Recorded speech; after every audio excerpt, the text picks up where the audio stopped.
Kung napapansin nyo, may ads na yung video ni Manang Biday. And bagong monetize lang po yung channel ko. And if you want to know tricks and tips kung paano ako na-monetize na mabilis, mas mabilis pa sa pag-iwan ng ex mo sa'yo, tune in ka lang.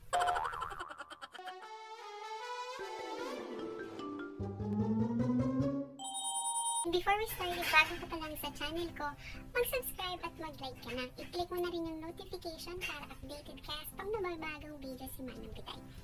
Okay, so quick info sa channel natin.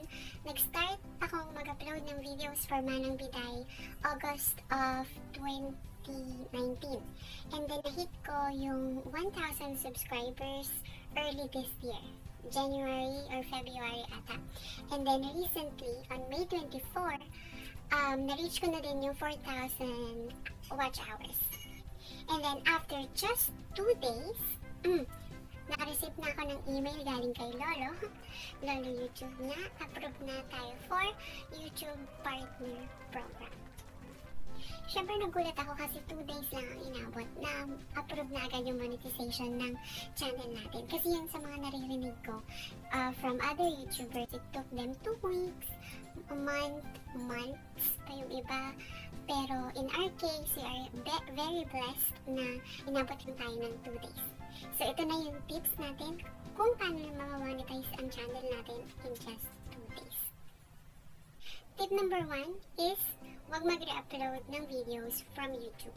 Ito yung mga tinatawag nilang Creative Commons. Kung may mga nakikita kayong videos na encouraging you guys to re-upload videos, please, don't do that. Kasi may mga, minsan, tinatapak yung mga may-ari ng original videos at bigla na lang nilang lagyan ng copyright yung mga nag-re-upload. Parang tatanggalin nila yung Creative Commons na category for that video and then boom, may copyright strike ka na. So, iwasan natin yun. Try to upload your own content, own idea. Mas maganda yung mukha mo yung nakaporunta sa video kaysa yung nagre-re-upload ka ng videos ng iba. Be creative, be original, be you. Number 2 tip is iwasan gumamit ng mga copyrighted materials like songs or videos. Diba? Kung gusto mong lagyan ng kanta yung video mo, kumuha ka ng mga non-copyrighted music, marami dyan, at safe to use. Kasi kung gagamit ka ng mga medyo sikat na kanta, literal, malaki yung possibility na ma-copyright ka.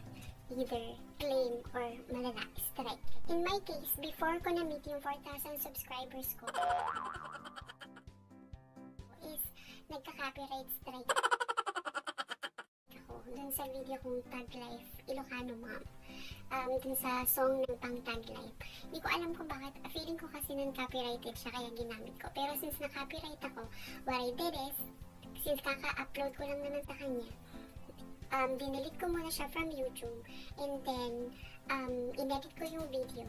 Medyo binawasan ko yung exposure ng song na yun sa video ko and then nire-upload ko. Eventually yung nire-upload ko wala naman ng copyright. Hindi ko lang sure kung ilang seconds ang allowed gumamit. Kung alam nyo, right, comment down below para ma-educate natin yung ating mga bagong small YouTubers. So feeling ko, nung natinanggal ko yung video ko na may copyright, is mas madaling na approve yung monetization ng channel ko since malinis. Walang copyright strike, walang copyright claim. So iwas-iwas.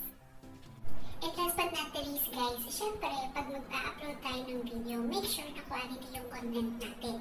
Someone will gain information on it or entertaining talaga. In my case, sa video ko, I see to it na nakakatuwa naman yung mga videos na ina-upload ko. Alright, so hanggang dyan na lang yung video natin for today guys. If you have other tips kung paano monetize ang mas mabilis ang channel nyo after mag-meet ang requirements na 1,000 subscribers and 4,000 watch hours, i-comment down nyo lang para matuto ang ating mga upcoming vloggers and small YouTubers. And once again, thank you for your kind considerating manner.